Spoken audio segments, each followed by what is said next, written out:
वो हवेली का प्यार। चैप्टर 4। अंतिम कसौटी।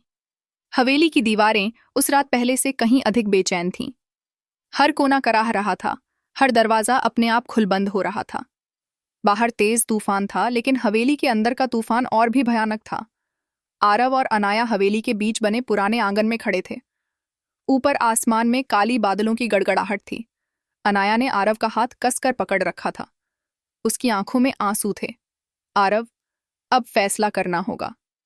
या तो मैं हमेशा इस हवेली में बंधी रहूं, या फिर कोई एक हम में से बलिदान दे। आरव ने उसकी ओर देखा। मैंने तो पहले ही तय कर लिया है अनाया। अगर मेरी मौत से तुम आजाद हो सकती हो तो मैं तैयार हूं। अनाया ने कांपते हुए सिर हिलाया। नहीं, तुम्हारी मौत से मुझे आजादी नहीं मिलेगी। मैं तुम्हारे बिना जी भी नहीं पाऊंगी। सच तो यह है कि श्राप मेरे साथ बंधा है, तुम्हारे साथ नहीं।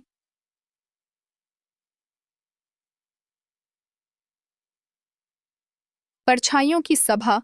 तभी हवेली के आंगन में चारों ओर परछाइयां इकट्ठा हो गईं।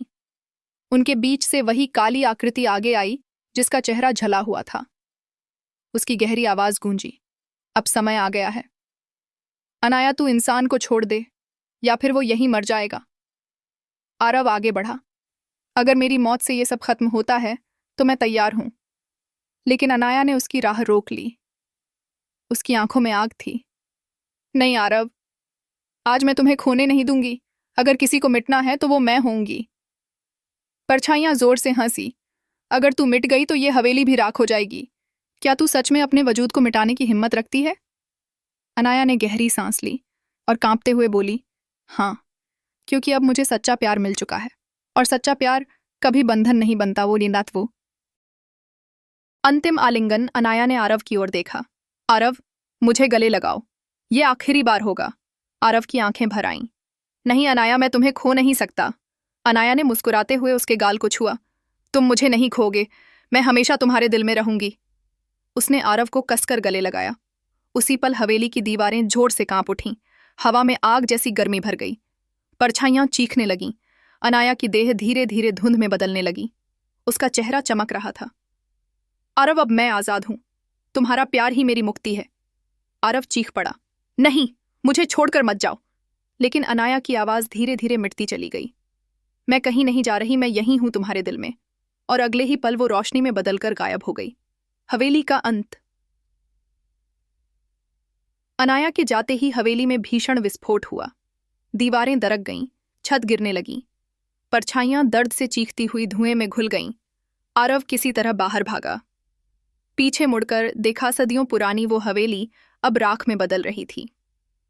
सन्नाटे के बीच बस अनाया की हल्की सी आवाज उसके कानों में गूंजी। धन्यवाद आरव, मुझे सच्चा प्यार देने के लिए। खालीपन और यादें। सालों बाद आरव एक मशहूर लेखक बन चुका था।